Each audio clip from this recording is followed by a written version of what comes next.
Sensation, le MAG. Bonjour à tous, bienvenue sur Sensation en association avec TV78. Je reçois aujourd'hui Sania Tsvetkova, secrétaire générale de l'Onde à Vélizy. Bonjour. Bonjour. Alors la saison 2022-2023 s'achève bientôt. Il reste cependant quelques spectacles à venir découvrir à Londres. Quelles sont les ambitions de la salle de spectacle sur le territoire ? Déjà s'adresser au plus grand nombre et puis être un lieu de rencontre artistiques, humaines. On a vécu une année un peu compliquée, beaucoup de salles de spectacle l'année dernière avec la reprise après Covid, et là on est très heureux de voir que les gens reviennent et que les lieux de culture redeviennent des lieux de rencontre justement. Donc voilà, c'est s'adresser au plus grand nombre. C'est une mauvaise période finalement un peu oubliée grâce à la venue, alors revenue on va dire des visiteurs, des spectateurs. Oui. Et vous proposez des spectacles, des expositions, des rencontres et des temps forts. Pourquoi ne pas avoir voulu vous concentrer seulement sur une programmation de spectacles et de concerts ? Pour avoir une diversité dans les disciplines, on reste un théâtre de ville. C'est important que chacun puisse trouver des spectacles à son goût. Et à la fois, on est aussi conventionné par le ministère de la Culture pour développer un programme autour de la danse. On est 5 conventionnés danse.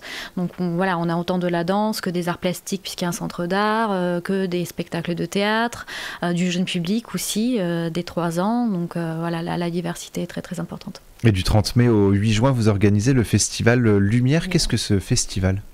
Alors c'est un temps fort de restitution. On met la lumière sur tous les projets d'action culturelle qui ont lieu pendant la saison. Donc c'est une partie moins visible de notre travail, mais qui est essentielle. Donc sur l'année, on compte à peu près une 20aine de projets par an qui sont menés avec des artistes professionnels, le plus souvent des artistes qu'on accueille dans le cadre de la saison. Et ça va des maternelles. Il y a des projets, cette année par exemple, il y avait un projet autour du théâtre d'ombre avec des élèves de maternelle. Donc ça brasse tous les degrés, tous les niveaux, et aussi des projets avec des groupes d'amateurs, de danse, de théâtre. Donc c'est l'occasion pour eux de montrer leur travail et de le faire dans des conditions professionnelles. Voilà, on les accueille comme des pros et pendant 10 jours, ils montrent le fruit de leur travail. Et avant de parler de la programmation, j'aimerais que vous me présentiez l'exposition Les Vagues qui est à découvrir jusqu'au 1er juillet. Quel est l'intérêt de cette exposition ? C'est notre dernière exposition de la saison. Le Centre d'art de Londres est un lieu de production. Donc on invite des artistes qui créent pour le lieu, pour l'occasion. On peut avoir des prêts-d'œuvre, mais là, en l'occurrence, il s'agit d'une exposition de 7 artistes tout jeunes, qui sont tout fraîchement diplômés de l'École nationale supérieure des arts décoratifs. Donc pour la plupart d'entre eux, c'est la première fois qu'ils exposent dans un centre d'art. Et c'est cette version de comment ils approchent la notion de l'espace. Comment créer un espace dans l'espace. Donc pour certains, c'est l'espace de refuge, pour d'autres, c'est l'espace d'expérimentation, l'espace du rêve. Donc chacun l'interprète à sa manière, ce qui donne une vraie diversité au niveau des œuvres exposées.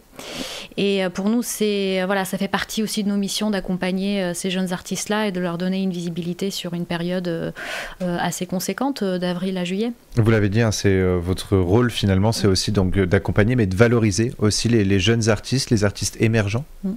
Et pour cette niveau spectacle, parce qu'on a déjà parlé de l'exposition, donc jusqu'au 1er juillet, c'est bien ça ? Jusqu'au 1er juillet. 1er juillet.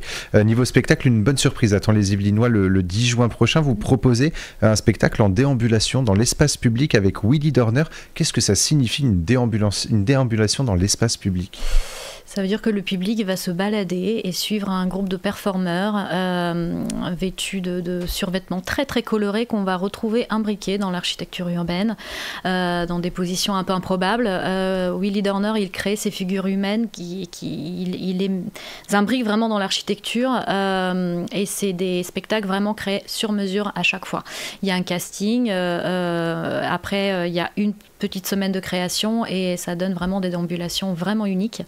Et pour nous, c'est l'occasion de fêter l'anniversaire une 3e fois cette année avec tous les Vélysiens, avec tous les Yvelinois, avec toute personne qui aimerait faire partie de cet anniversaire. Alors il faut bien entendu réserver. Pourquoi ce spectacle peut être considéré comme une idée prodigieuse ? C'est quelque chose qu'on ne voit finalement pas souvent ? Non, il passe nulle part en France cette année. Notre directeur l'a vu il y a quelques années à Montréal, je crois.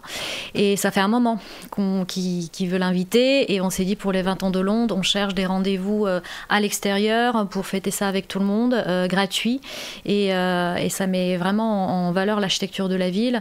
Donc voilà, pour les 20 ans de Londe, on s'est dit c'est le spectacle qu'il faut. Et c'est donc le 10 juin à 11h et à 18h. Il y aura deux représentations.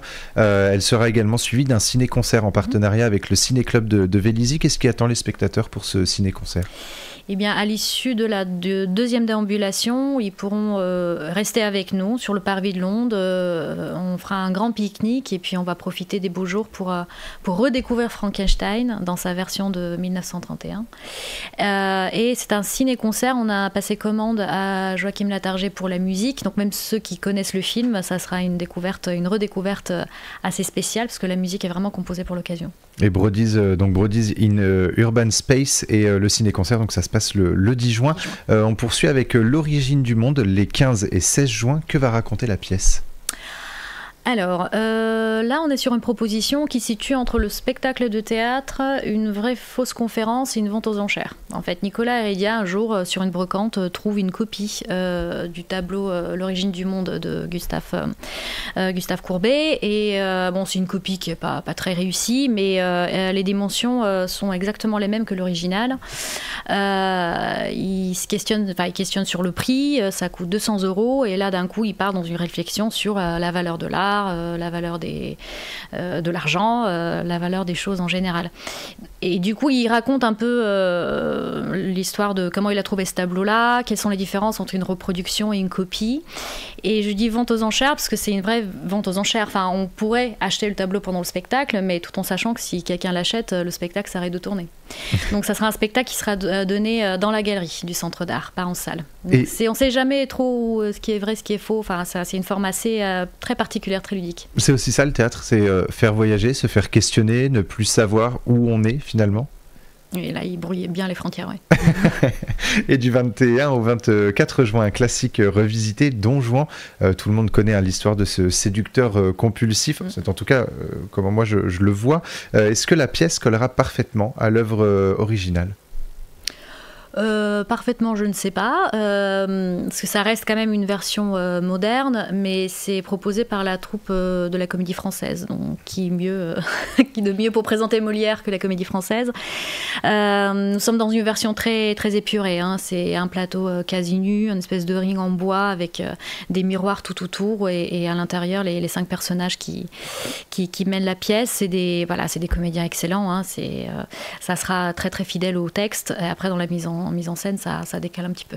Et le 24 juin, les Yvelinois sont invités à venir découvrir la saison 2023-2024 de Londe. Quelles sont vos ambitions justement pour cette prochaine saison ? Les ambitions en termes artistiques, on continue le développement de la danse. Ça sera notre 2e année d'accompagnement de notre artiste en résidence, Wanjiro Kamouyu. Donc elle fera sa nouvelle création dans le cadre d'Immersion Danse en novembre. Et après, on continue avec des propositions aussi, encore une fois, très variées. On a un très beau programme en danse aussi avec des têtes d'affiche comme Israël Galvan qui est une star du flamenco, Jeanne Gallois pour le hip-hop, Mehdi Kerkouche qui vient d'être nommé, qui prend la succession de Mourad Merzouki au centre chorégraphique de Créteil. Et après on a aussi du jazz avec Anne Passeo, on a également un grand spectacle d'ouverture avec du cirque avec le groupe acrobatique de Tanger le 29 et 30 septembre. En théâtre, des pièces assez variées, d'Alexis Michalik avec le Cercle des Illusionnistes jusqu'à Iphigénie proposée dans une mise en scène d'Interon, et c'est le texte de Thiago Rodriguez qui est le nouveau directeur du Festival d'Avignon. Une grande exposition en partenariat avec Pompidou et toute une série de propositions familiales dès 3 ans. Et toujours aussi des expositions, des rencontres et des temps forts tout au long de l'année. Vous mettez en place également des partenariats avec différentes salles de spectacle. Pourquoi ces partenariats sont nécessaires selon vous ? On travaille beaucoup avec la scène nationale des Yvelines, Saint-Quentin en Yvelines, avec l'Azimut également, avec d'autres salles. Ça permet d'une part une circulation des publics. Parfois, il y a des spectateurs qui découvrent une salle parce qu'une autre salle partenaire les y emmène. Mais surtout, ça nous permet de rester dans une économie du spectacle qui est plus raisonnable, plus responsable, puisqu'on mutualise les moyens. Donc, surtout dans le cadre des tournées internationaux, ça nous permet d'accueillir des formes que tout seul, on ne pourrait pas proposer. Et donc, pour découvrir la prochaine saison, ça se passe le 24 juin, donc à Londres, à Vélizy. Vos portes réouvriront le 15 septembre prochain. Merci beaucoup, Sania Tsvetkova, d'avoir été avec nous sur Sensation. Et pour revoir ou réécouter cette émission, rendez-vous sur notre site et notre application Radio Sensation.